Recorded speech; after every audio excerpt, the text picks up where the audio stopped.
Imagine a valley where generation after generation of men lived in total isolation, their bloodlines folding inward with no outsiders to break the cycle. Over time, strange and tragic consequences began to surface. Boys were born with twisted spines, weakened bodies, and in the most haunting cases, some were born without eyes at all. This isn't legend or fiction. It's the true story of what happens when men close themselves off for centuries, passing the same bloodline forward until nature itself starts to rebel. And the deeper you look, the clearer it becomes. Behind every face, every scar, and every missing feature lies the hidden story of genetics, survival, and the limits of the human body. So how did a line of men reach this point, where even the gift of sight was taken away? And what truths do their lives reveal about the fragile design of mankind? Before we dive in, if you enjoy unraveling real stories about men, their hidden histories, and the dark twists of survival, hit the like button, subscribe, and share this with a brother or a friend. Deep within a forgotten mountain range, there existed a valley cut off from the world. Here, men built their cabins, their barns, their meeting halls, and for centuries, no outsider entered or left. The valley was harsh. Winters bit deep into bone, summers scorched the soil, and storms often tore apart the few bridges men built. Yet the men endured, clinging to the land like it was the last inheritance of their forefathers. Generations of men carried the same surnames, the same stories, the same rigid traditions. Sons were raised by fathers, uncles, and brothers, taught the old ways, and reminded constantly that leaving meant betrayal. Isolation became both shield and prison. For the men, there was honor in preserving their line.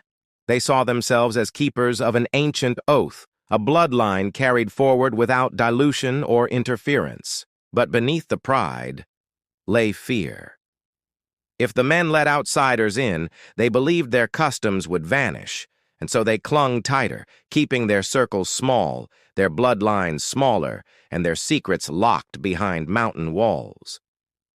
The cabins were humble, but built with strength. Every board hammered by male hands, every stone fireplace stacked by uncles and cousins. Inside, brothers slept close, warmed by fires their grandfathers once tended. Stories told by fathers warned of men who wandered away, lured by cities beyond the ridges. Those who left were considered lost, their names spoken with silence, their memories erased from the valley's legacy. The valley's men worked endlessly. By day, they harvested wood, tilled rough soil, and hunted deer. By night, they gathered in lodges, trading tales of ancestors, drinking and swearing loyalty to the bloodline they carried. The mountains surrounded them like fortress walls. Outsiders occasionally crossed near the ridges, but when they glimpsed the valley, they turned away, unsettled by the quiet order of men who spoke little and revealed less. Generation after generation, boys were born and raised without ever meeting a stranger. Fathers taught them to trust no man from outside. Uncles reinforced the rule. Brothers grew up repeating the same vows in whispers. The men believed their way preserved strength, but slowly, small cracks appeared. Cousins shared uncanny similarities in their features. Some boys struggled with weakness in the limbs. Still, the men convinced themselves it was nothing unusual. In the absence of outsiders, every ritual, every bond of loyalty revolved around men alone. The valley became a closed world where a man's worth was measured by endurance and blood. A stranger stumbling in would have felt time itself frozen. Beards grown thick, coats of animal hide, and accents so old they echoed dialects forgotten in the cities. The men were relics of another century. Their silence was unsettling. Outsiders might laugh and boast in taverns, but here men spoke little, choosing words carefully. Even young boys learned quickly that their voices were meant for loyalty, not for questioning. Still, cracks widened. Some boys stumbled when they walked, their legs trembling. Others carried eyes too close together, jaws too tight. Yet the men ignored the signs, burying every doubt beneath their oath. To them, the bloodline was sacred. Their fathers carried it. Their brothers carried it. Their sons must carry it. And so they turned blind eyes to weakness, convinced strength would return in future sons. The valley's men lived as though the outside world did not exist. Generations passed, the same surnames carved on gravestones, the same vows sworn in lodges. And beneath it all, silence grew heavier. For deep inside the hidden valley, nature waited. With every generation, the blood grew tighter, and the price of secrecy drew nearer. Soon, no oath, no wall, no mountain would be able to hide it.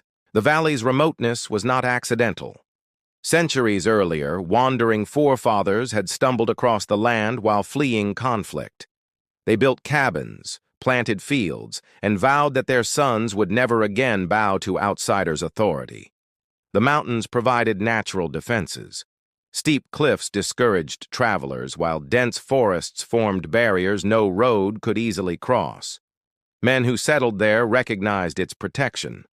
To them, this isolation was not curse, but sanctuary. Generations of men built upon this foundation.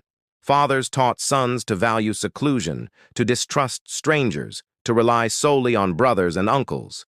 Slowly, mistrust hardened into law. No man from outside could join. Poverty also bound them. The soil was thin, yields modest. Hunting required skill and endurance. With limited trade, wealth never entered.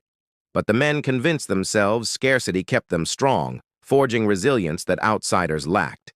Every generation repeated the same reasoning. Better to eat little and remain pure, fathers would say, than feast on plenty and mix with strangers. Sons grew hearing these words until belief became unshakable truth. Men rarely traveled beyond their ridges. Those who tried found nothing welcoming. Mockery in towns, suspicion in cities, exhaustion on endless roads. Most returned humbled, swearing never to leave again, reaffirming loyalty to Valley Brothers. Stories circulated about outsiders bringing sickness, war, and betrayal. Around campfires, uncles told grim tales of men who trusted strangers, only to be robbed or enslaved. These warnings cemented fear that beyond the mountains lay ruin. Thus, the valley hardened into fortress mentality. Outsiders were enemies by default, dangerous temptations that could corrupt the bloodline. Fathers reinforced this creed with solemn tone, ensuring each new boy inherited suspicion like heirloom. Over time, secrecy became survival. The fewer strangers who knew of the valley, the safer its traditions remained. Outsiders might spread rumors, but the men guarded silence, refusing to reveal the extent of their isolation. When rare traders approached, valley men dealt quickly and cautiously. They exchanged wood or hides, never words beyond necessity.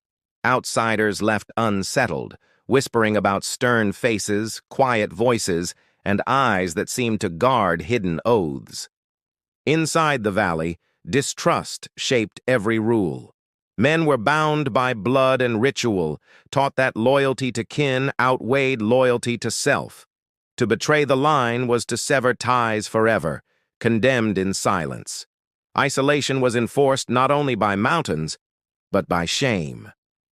Any man who considered leaving risked being remembered as coward, his name erased from gravestones, his brothers forbidden to speak of him ever again. This collective memory forged steel around their hearts. Sons understood from earliest days. Their world ended at the ridges. Beyond lay shadow, corruption, and betrayal. The valley was destiny, and destiny was inescapable. Generations passed and traditions deepened. Ritual gatherings reminded men of their bond, of sacrifices made by forefathers who first carved homes from rock and forest. Each gathering ended with vows to never let bloodlines weaken.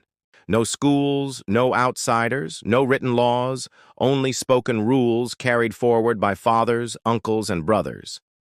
These rules were etched deeper than scripture, enforced by community shame, binding each man tighter to the valley. In their silence, the men built an illusion of invulnerability. Yet nature does not bend to vows. Behind every oath, genetics whispered a warning. With each generation, the blood wound tighter and consequences grew nearer. The valley's strength had roots in endurance, but those same roots dug into fragility. The men believed they were protecting their world. In truth, they were sealing themselves inside a slow and inevitable collapse. And though none admitted it openly, some men already saw the signs. Strange features in cousins, weakness in young boys, tremors that fathers could not explain. The oath of isolation had taken root far too deep. The cycle of intermarriage began quietly, almost unnoticed. In the earliest days, the valley had only a handful of forefathers. Sons married cousins, uncles bonded families together, and the bloodlines folded inward with little resistance. What began as necessity hardened into tradition. Fathers argued that keeping sons within the bloodline preserved loyalty and purity. Outsiders were seen as dangerous intruders, so cousins became husbands, brothers became fathers, and lineage tightened further. Men justified the practice with solemn words. Our strength comes from unity. Around lodge fires, uncles repeated the creed until it felt unbreakable. The idea that blood could weaken seemed unthinkable, even laughable to them. For generations, the cycle was rarely questioned. Sons born from close unions resembled fathers almost perfectly. Same jawlines, same heavy brows, same piercing eyes. To the men, this resemblance was proof that the bloodline remained strong. But beneath the surface, subtle signs began to emerge. Some boys grew slower than expected. Others struggled with trembling hands or brittle bones. Yet the men ignored these issues, seeing them as temporary quirks of growth. Any suggestion that the cycle might carry risk was silenced quickly. Elders warned young men that questioning the bloodline was dangerous. Doubt breeds weakness, they said. Weakness breeds ruin. Trust your forefathers' wisdom. Still, whispers lingered among younger brothers. Some noticed how many cousins shared unusual features, narrow chests, fragile limbs, or uneven teeth. Yet fear of being branded disloyal kept these observations locked in silence. The cycle tightened with every passing decade. Brothers intermarried with cousins, nephews became fathers to their own cousins' sons, and no outsider blood ever entered. Each union was celebrated as victory against the threat of dilution. The valley developed its own rhythm. Every few years, gatherings were held where alliances were forged. Uncles decided unions, brothers pledged oaths, and sons accepted destinies that had been chosen long before they were born. For the men, love or desire held little place in these arrangements. Duty outweighed choice. Sons were reminded that their loyalty was to the bloodline, not to personal longing. The oath was everything. As decades passed, stories of unusual births began to circulate in whispers. Some boys struggled with weak lungs, others with failing vision. But these accounts were always brushed aside, hidden behind walls of silence. The elders insisted the bloodline was sacred, beyond corruption. To admit flaws was to admit failure, and no man dared accuse his forefathers of weakness. Instead, men convinced themselves that nature merely tested their endurance. The cycle repeated endlessly, as steady as the seasons.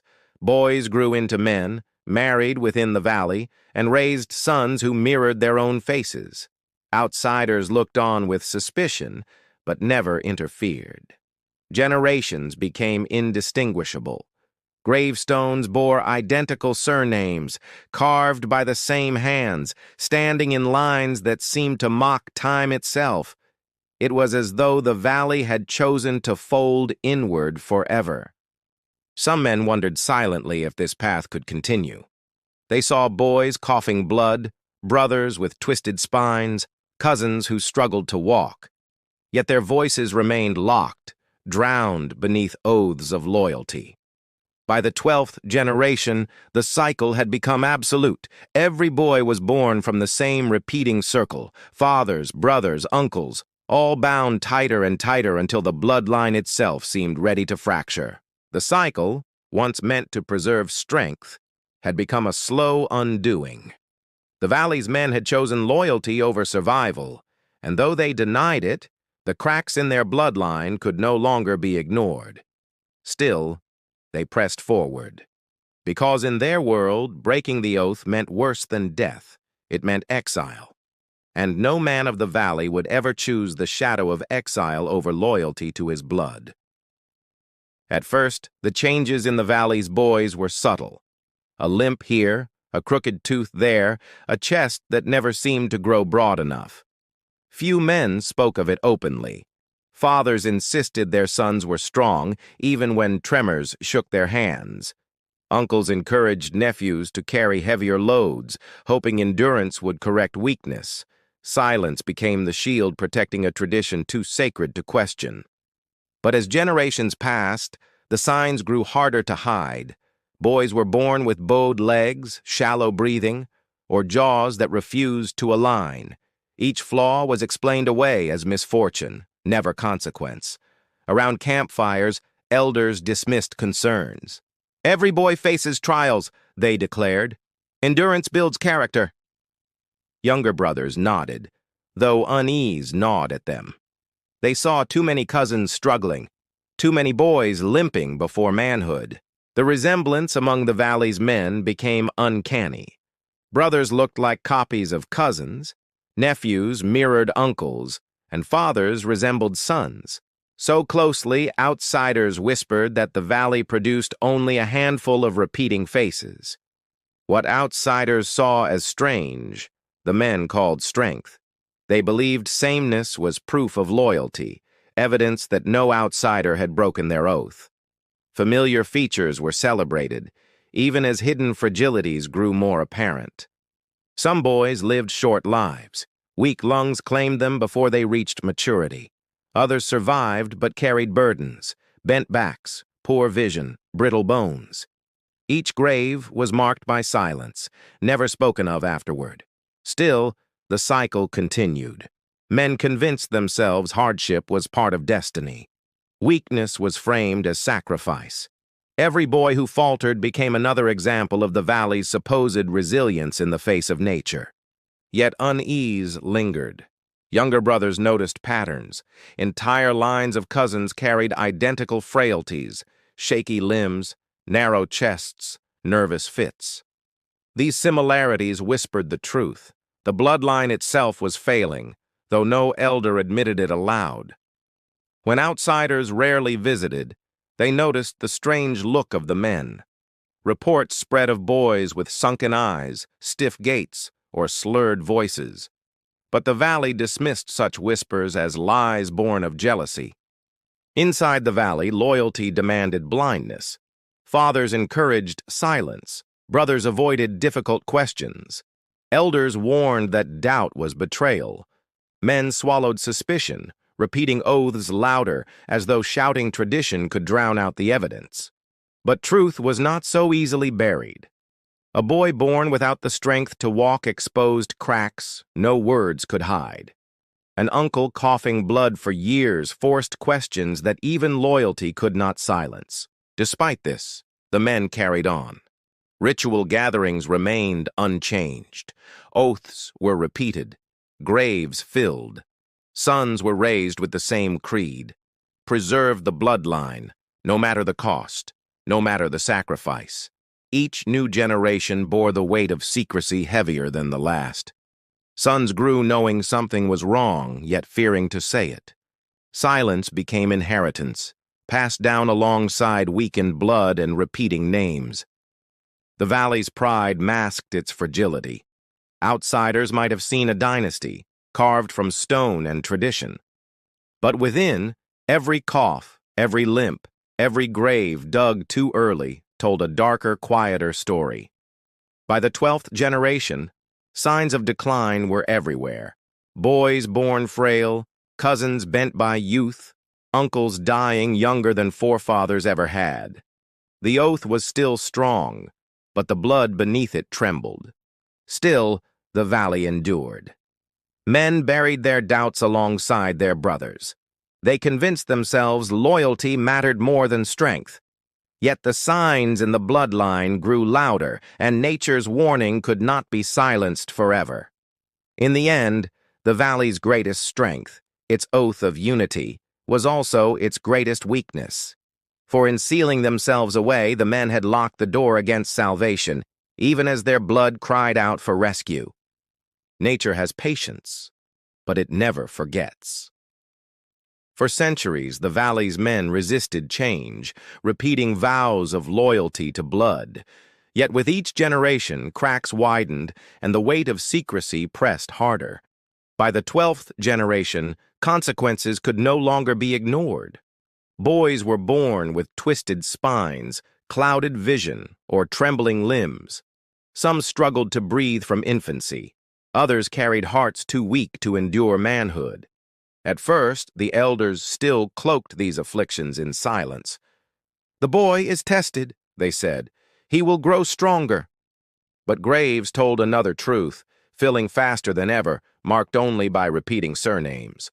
Uncles whispered uneasily during gatherings. Brothers exchanged glances when cousins stumbled or collapsed. Still, the oath remained unbroken. Better to bury sons quietly than admit that the very foundation of their bloodline was failing. Among outsiders, rumors spread of strange deformities. Travelers spoke of boys with hollow eyes, hunched shoulders, or faces twisted unnaturally. Yet the valley dismissed these stories as slander, refusing to acknowledge truths already known within. One boy was born with limbs so frail he could barely hold a tool. Another with a skull misshapen. His breathing labored from the first cry. Each case shook younger brothers, though silence smothered their questions. Fathers struggled privately. They raised sons with love, yet carried guilt knowing the bloodline itself was cause. Still, duty outweighed regret. No man dared challenge the oath. To do so meant exile or worse. The graves became symbols of denial. Each stone bore the same names, carved by calloused hands, lined in endless repetition.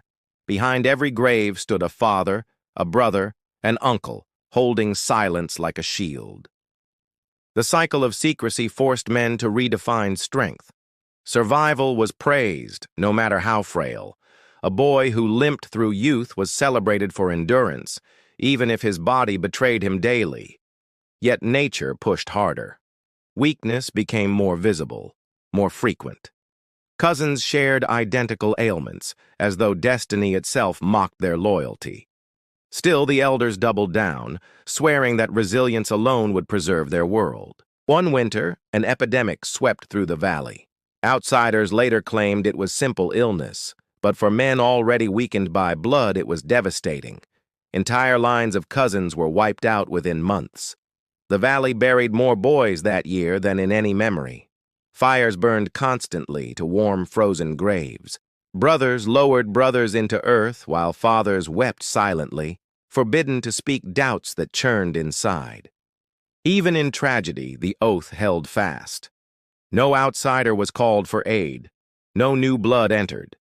The valley stood alone, stubbornly clinging to tradition, even as nature tore at the very heart of it. Among the younger generation, fear deepened. They saw their cousins coughing blood, their brothers collapsing. Whispers grew sharper. What if the oath itself is killing us? But fear of punishment kept every question unspoken. The elders claimed sacrifice was the valley's destiny. Our blood is chosen, they said. We endure trials others cannot. To them, every weak boy was proof of strength, not failure, because survival, however fragile, was loyalty. But truth cannot be silenced forever. More boys were born frail than strong, more graves filled than cabins built. The balance of life and death tilted, and the valley's silence grew deafening. Nature had spoken. What began as isolated flaws now consumed generations. The oath, once a shield, had become a cage, and inside that cage, the men of the valley faced extinction. Yet they continued, convinced tradition outweighed survival. They held tighter to oaths, even as nature screamed louder. The bloodline was unraveling and every man knew it, but none could find the courage to break free. The moment arrived when nature's warning could no longer be mistaken. A boy was born without eyes. His sockets were sealed with pale skin, a haunting sign of what 12 generations of inbreeding had produced. The valley fell into silence. Fathers, uncles, and brothers gathered in disbelief. They had seen weak limbs, crooked spines, trembling hands, but never this. A child without eyes was something no oath could explain away. Whispers spread quickly. Elders urged silence, fearing outsiders would seize upon the story. Yet even the most loyal men could not ignore the truth staring back at them. Or rather, the truth that could not stare. The boy survived infancy, though every day was struggle. His father carried him constantly, guiding his hands across wood and stone. Uncles carved canes for him, though he could never see the paths beneath his feet. In the lodge, some men argued it was a curse, others insisted it was destiny, a test of loyalty. Few dared admit what gnawed in their hearts, that the bloodline itself was breaking apart. The boy grew slowly.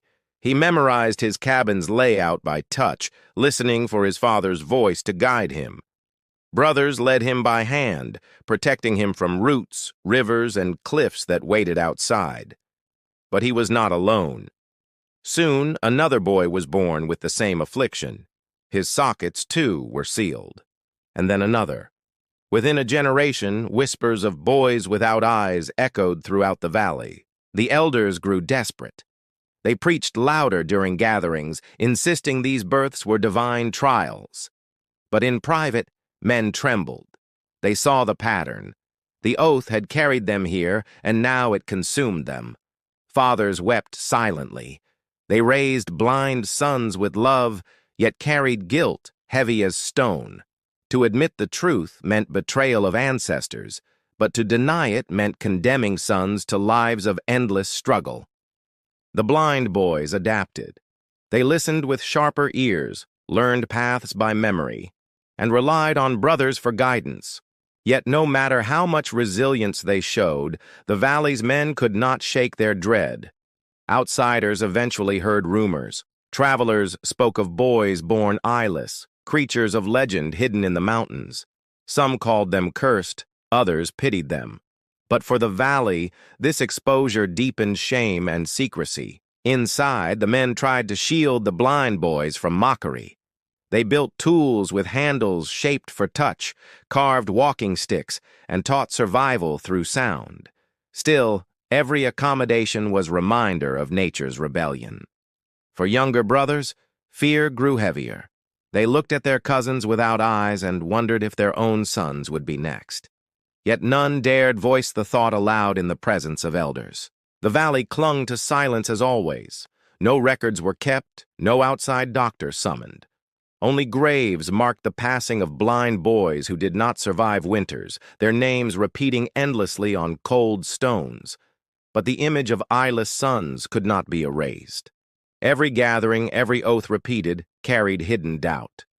Men felt nature pressing against their silence, demanding recognition of a truth they were too afraid to admit. The blind boys lived as long as strength allowed. Some reached adulthood, relying on brothers to guide them. Their presence became symbols of the valley's endurance, though beneath that pride lay fear and guilt unspoken. By then, the valley's fate was sealed. What began as whispers of weakness had become undeniable. The birth of boys without eyes was not chance, not curse. It was the final toll of isolation's price.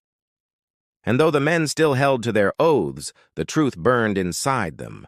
The bloodline was unraveling, and every blind boy was both a son to love and a warning that could no longer be ignored. To understand what happened in the valley, one must look beyond cabins, oaths, and traditions. The answers lie in genetics, the blueprint carried inside every man, shaping strength, weakness, and destiny alike. Every man carries two copies of each gene, one from his father, another from his father's father's line. In healthy populations, this mix provides balance. Flaws in one copy are corrected by strength in another, but in the valley, there was no mix. Cousin after cousin, brother after brother, the same genes repeated endlessly. Weaknesses once hidden became exposed, doubled, and passed forward without interruption, like cracks spreading through stone. Scientists outside the valley would call this recessive inheritance. Alone, such a gene may remain silent, but when both copies match, the flaw surfaces. In the valley, generations of matched flaws became visible curses. The twisted spines, trembling hands, weak lungs, and blind eyes were not random misfortunes. They were the mathematical result of centuries without new blood. The valley's oath had become a genetic trap. Elsewhere in history, similar patterns emerged. Male dynasties that refused outsiders suffered hemophilia, epilepsy, or madness. Kings and emperors swore loyalty to blood, yet unknowingly sealed their sons' fates. The valley simply echoed this on smaller scale. Every outsider's son might have carried fresh strength, breaking cycles of weakness, yet the oath forbade it. By rejecting outsiders, the men rejected nature's balancing hand, choosing loyalty over survival. Scientists who later studied cases like the valley explained how genetic diversity functions like armor. New combinations create resilience. Remove diversity, and each generation strips away protection until only fragility remains. The blind boys symbolized this collapse. Genes controlling eye development failed when both flawed copies aligned. Without outside variation, the valley had stacked the deck against itself, ensuring such tragedies became inevitable. Even for men who did not understand science, instincts whispered the same truth. They saw cousins suffering the same weaknesses, brothers dying young, sons born broken. Experience alone revealed the consequences of their choices. Yet the human mind resists truth when it threatens identity. The valley's men wrapped themselves in tradition, fearing that admitting failure would dishonor forefathers. Pride, not ignorance, became the final barrier against understanding. Science reveals another truth. Isolation magnifies chance. The smaller the pool, the greater the risk flaws will meet. In large populations, recessive genes hide. In the valley, they collided generation after generation. Modern researchers compare such cases to caged populations of animals.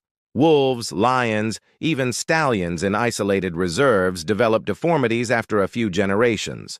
Nature demands variety, or collapse follows. Men are no different. The valley offered living proof. Every grave, every eyeless boy, every weak cousin was testimony to genetic law.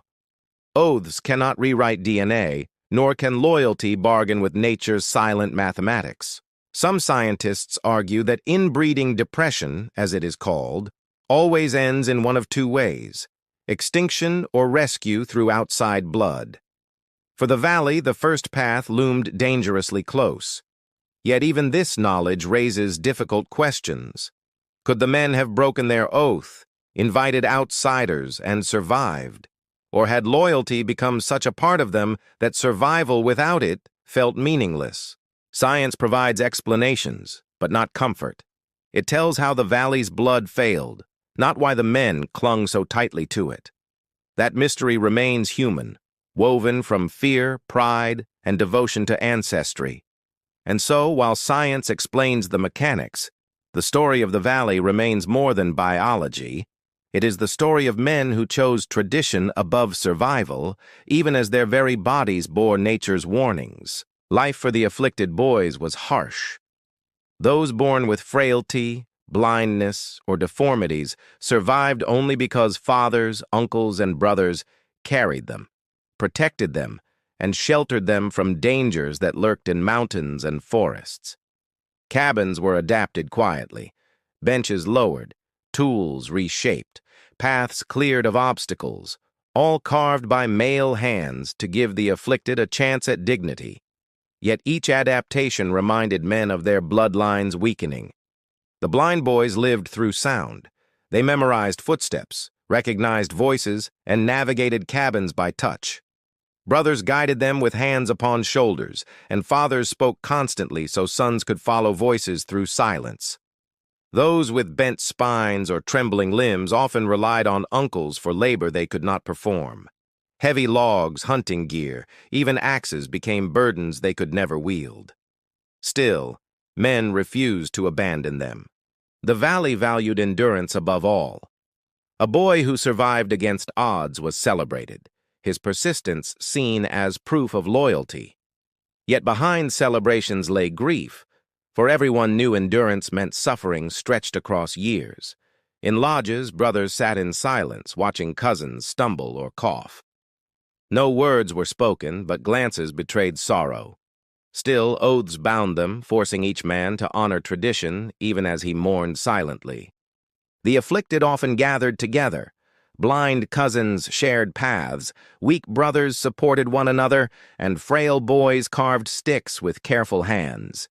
In their companionship, they forged resilience, even as their existence whispered the valley's decay. Fathers carried guilt silently. They built chairs for weak sons, carved canes for blind nephews, and buried cousins too fragile for survival. Each grave reminded them that loyalty to oath demanded sacrifice beyond endurance. Outsiders might have called it cruelty, but the men of the valley framed it as devotion. To them, raising afflicted sons was not shame. It was proof of faithfulness to forefathers' vow of blood. Still, shadows lengthened. More afflicted boys were born each generation. Weakness became normal, blindness expected. The men concealed this truth from outsiders, guarding it with silence, but within, the weight of reality crushed them. Even those who survived adulthood lived in constant struggle. Blind men relied on brothers to guide them to rivers. Those with trembling limbs leaned on canes, unable to lift axes or hunt with strength. Uncles taught afflicted boys crafts requiring patience rather than force. Carving wood, weaving rope, or mending tools became their contributions. Though limited, these skills gave them pride, preventing them from feeling entirely like burdens. Yet whispers persisted. Younger brothers feared their future sons would inherit the same curses. Some avoided gatherings, unsettled by cousins' deformities. But loyalty silenced them, for speaking doubts was betrayal, and betrayal was exile. The afflicted endured stares during ceremonies. Their presence reminded all men of consequences unspoken. Elders praised them publicly, calling them symbols of endurance. Yet privately, even elders trembled at the thought of what was coming. In shadow, compassion remained. Fathers guided blind sons to lodges. Brothers carved staffs for cousins. No man abandoned his kin. Love endured, even when strength failed, binding the valley together more tightly than oaths alone. But shadows cannot conceal truth forever. With each passing generation, afflictions grew. Blind boys were no longer rare, they were expected. Weak limbs no longer exception, they were tradition's inheritance. Silence could no longer protect the oath. The valley lived in shadows, men carrying burdens they could not admit. And though they endured with resilience and loyalty, their silence ensured that nature's warnings echoed louder, waiting for the moment no oath could silence. Though the valley's men guarded silence, outsiders occasionally caught glimpses. A trader crossing the ridges once saw a boy led by his brother, eyes sealed shut, and returned to town with whispers of an eyeless child. Such stories spread quickly. Outsiders spoke in taverns of strange men hidden in mountains, men whose sons carried deformities and whose faces looked eerily alike. Rumor grew larger with each retelling, fed by fear and fascination. Travelers described stern figures watching from tree lines, beards untrimmed, coats stitched from hides, eyes sharp yet secretive. Outsiders claimed these men rarely spoke, but when they did, their voices carried weight and warning. Some outsiders mocked the valley, calling its men cursed or savage. Others whispered reverently, as though the community held ancient knowledge. Few knew truth, but all agreed. Something uncanny lingered in those mountains. Fathers warned their sons against speaking too freely when venturing outside. "Words carry farther than footsteps," they said. "What you reveal may bring strangers upon us." Silence became weapon, shielding truth from curious ears. Still, whispers grew. Hunters returning from ridges spoke of cabins clustered tightly, gravestones repeating the same surnames endlessly. Outsiders claimed the valley was more shrine than village, a monument to loyalty and secrecy. Stories took darker turns. Outsiders spoke of blind boys wandering forests, guided by sticks, or weak men collapsing in snow. Some even claimed the valley bred deformities deliberately, as proof of devotion to blood. The men of the valley knew these tales were distortions, yet they did nothing to stop them. To engage outsiders meant risk. Better to let lies spread than expose truths far darker. Journalists from nearby towns eventually heard rumors. Some tried to venture inward, notebooks in hand. They returned shaken, describing hostile stares, cold silence, and an atmosphere so heavy it felt like stepping into another century. Doctors, too, whispered about the valley. Cases of blindness and deformity fascinated them, but without access, they speculated only from distance. Each rumor reinforced the valley's image as a closed world, locked beyond understanding. Outsiders who ventured too far sometimes vanished. Whether they fled in fear, became lost, or were warned away by stern voices in shadows, no one knew. Their disappearances only deepened mystery surrounding the valley. In towns nearby, boys whispered stories of eyeless men haunting mountains. Some laughed, others swore the legends were true. Slowly, the valley transformed in outsider minds from community into myth, from men into specters. Inside the valley, these rumors became both shield and burden. The fear outsiders held kept them away, protecting secrecy. Yet it also built walls higher, reinforcing the men's isolation and deepening their silence. Brothers spoke cautiously, fearing any slip might leak truth. Even casual mentions of blind cousins were silenced. The oath demanded secrecy stronger than stone, and each rumor outside reminded them why silence mattered. Uncles argued that rumors were blessings. "Outsiders fear what they cannot understand," they said. "Let them fear us. Fear keeps them away." Yet younger brothers wondered how long fear could hold truth at bay. For as rumors spread, curiosity grew. Outsiders wanted to know more, about the boys without eyes, about the repeating faces, about the strange valley hidden beyond mountains. Silence alone could not restrain endless fascination forever. The valley had survived centuries by remaining unseen. But now, with whispers echoing through towns and cities, the outside world's gaze turned slowly toward them. And once the gaze of outsiders fixed, it rarely looked away. The men of the valley tightened their circle. Oaths grew louder, silence heavier. They told themselves secrecy would endure. Yet in truth, every rumor was a crack in the wall, and walls eventually fall. Eventually, silence cracked. Outsiders could no longer ignore the rumors, and men from beyond the mountains pressed harder for answers. Journalists, doctors, and scholars, all male, arrived determined to pierce the mystery that surrounded the valley. At first, the valley's men resisted fiercely. Fathers refused questions, brothers turned away strangers, and uncles guarded paths with silence. They had carried their oath for centuries, and no outsider was going to steal it. But curiosity is relentless. One doctor, hardened by years of studying rare conditions, insisted on entering. He carried notebooks, instruments, and a conviction that science demanded light be cast on shadows long concealed. The doctor met resistance. Men blocked his path, axes in hand, voices heavy with warning. Yet behind the anger lay exhaustion. Too many graves had been dug, too many sons buried in silence. Some brothers argued for cooperation. They saw afflicted cousins suffering and believed outside knowledge might help. Others clung to the oath, declaring that loyalty outweighed relief. The valley split between silence and desperation. When the doctor finally gained entry, guided by hesitant men, what he saw stunned him. Blind boys led by hands, frail figures coughing in cabins, and grave markers repeating the same surnames endlessly. He filled notebooks with observations, noting twisted spines, fragile bones, and eyeless sockets. To him, it was evidence of genetic collapse.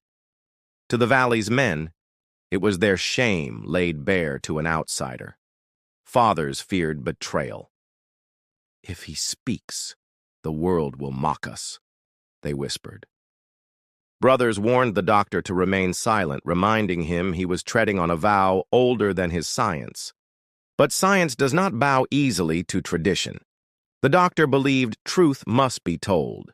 He returned to towns, speaking of men sealed by loyalty, suffering the weight of inbreeding generation after generation.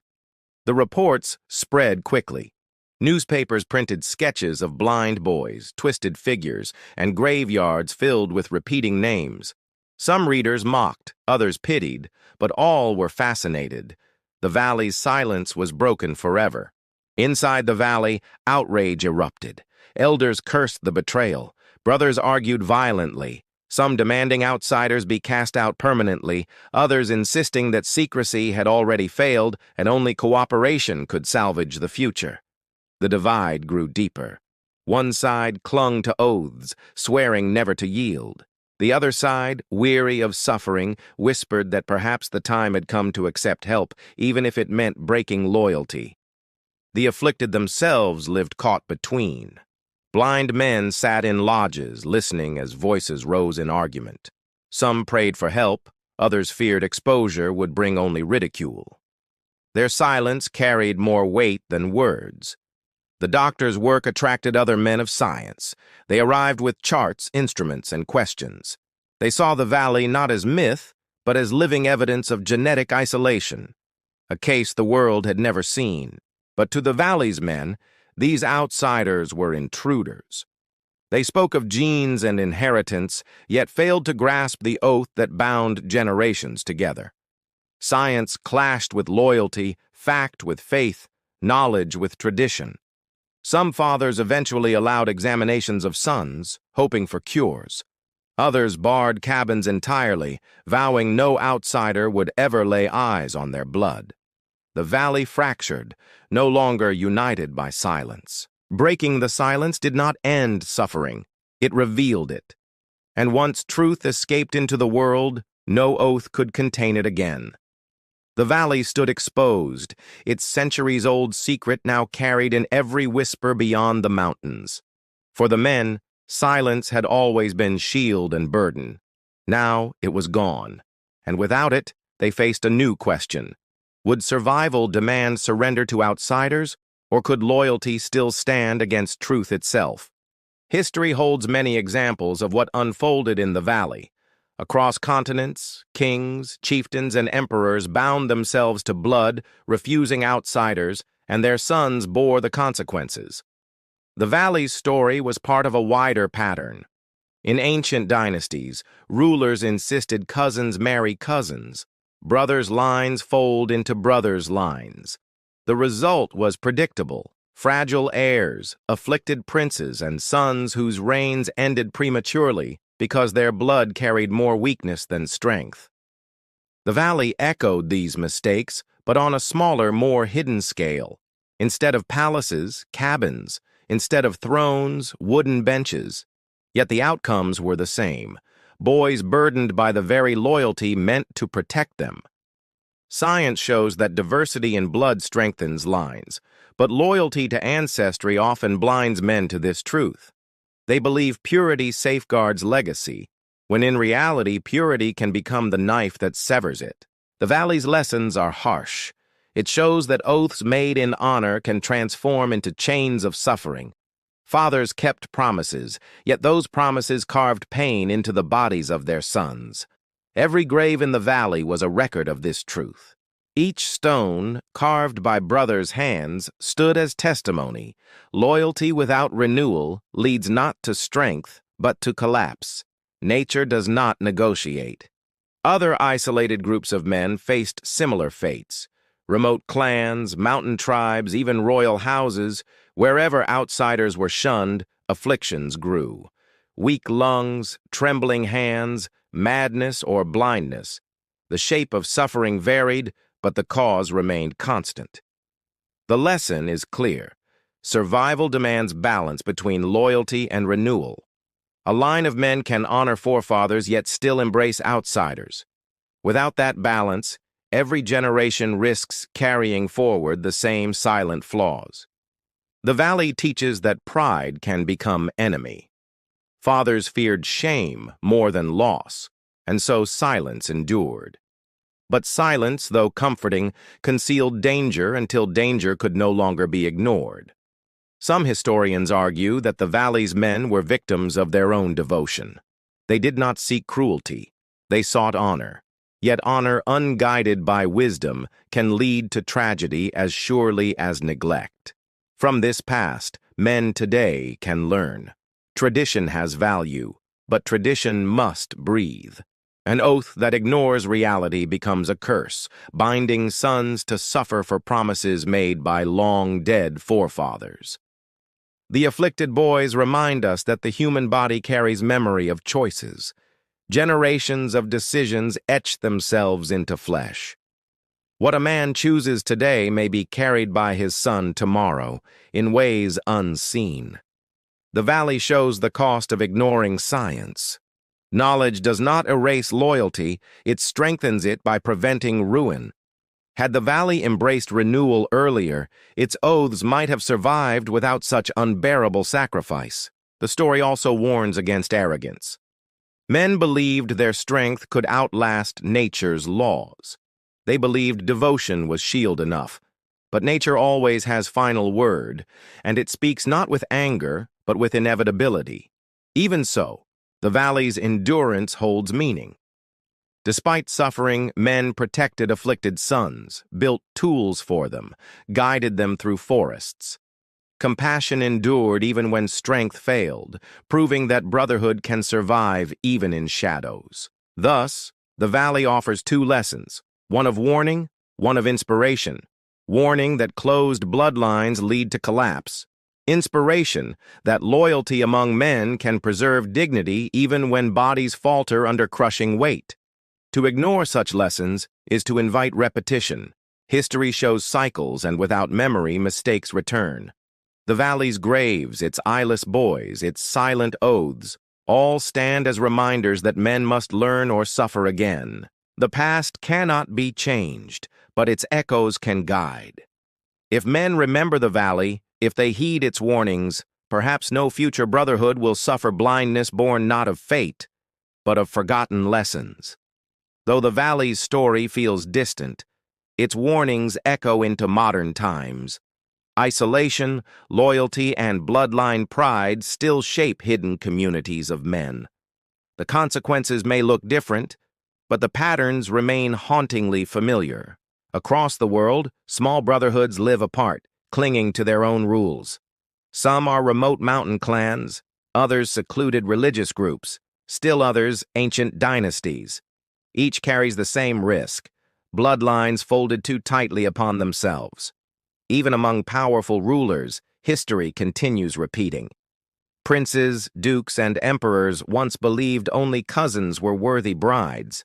Their sons inherited wealth, but also frailty. Hemophilia in royal houses became infamous proof of loyalty turning against itself. Science now understands what tradition ignored. Genetics reveals how variation protects. Yet even with this knowledge, some men cling to purity, convinced that outsiders weaken their legacy rather than strengthen it. The lesson of the valley lives on. In modern labs, doctors study inbreeding depression not only in men, but in animals. Stallions bred too closely lose vitality. Packs of wolves collapse when brothers pair with sisters too long. Nature repeats the warning endlessly. The Valley's legacy reminds us that science is not cold. It is survival written in code. Ignoring it invites ruin. Accepting it ensures the line of men continues strong, unbroken, and enduring. Some afflicted boys who lived through the Valley's collapse might have seen today's medicine with awe. Gene therapy, surgical repair, or supportive treatments could have eased their suffering. Knowledge today could have rewritten their destiny. Yet even with advanced medicine, the foundation remains the same. Without genetic renewal, no cure can hold forever. Modern tools may soften the blow, but they cannot erase nature's demand for variation. In hidden corners of society, journalists still uncover brotherhoods bound by secrecy. Some are driven by faith, others by fear, still others by stubborn loyalty. Their sons, like those of the Valley, carry the silent cost. The Valley thus becomes not just history, but mirror. When men close themselves off, when loyalty outweighs wisdom, when oaths matter more than survival, the same consequences emerge, whether in cabins or castles. For men listening today, the story offers choice. Honor forefathers, yes, but do not bind sons to suffering. Oaths can evolve. Traditions can breathe. Loyalty can live alongside renewal rather than against it. The blind boys of the Valley did not choose their fate. They inherited it. Each step they took through forests, guided by brothers' hands, reminds us that choices ripple beyond one lifetime. In that sense, the Valley's men left more than graves. They left a warning carved into history. Men must see farther than their own generation, or their sons will walk blind, literally and figuratively. Modern science allows men to peer deeper than ever into their own code. With DNA tests, maps of ancestry, and knowledge of risks, ignorance is no longer excuse. Tradition must now walk hand in hand with wisdom. The Valley whispers across time. Silence cannot save you. Only recognition, adaptation, and courage can. Men who hide behind pride invite ruin. Men who embrace truth, even when painful, protect the line for future sons. So the Valley endures not as myth, but as lesson. Its cabins may rot, its graves weather, but its story lives wherever men debate loyalty, purity, and the cost of ignoring nature's law. Every oath carries weight, but the Valley teaches that no oath should outweigh survival. For when men forget this, nature will remind them, in bones, in blood, and in the hollow sockets of their sons. And so the echo remains. The Valley is gone, but its warning lives. Honor is hollow if it blinds men to truth. Only through balance, renewal, and courage can the brotherhood of mankind truly endure.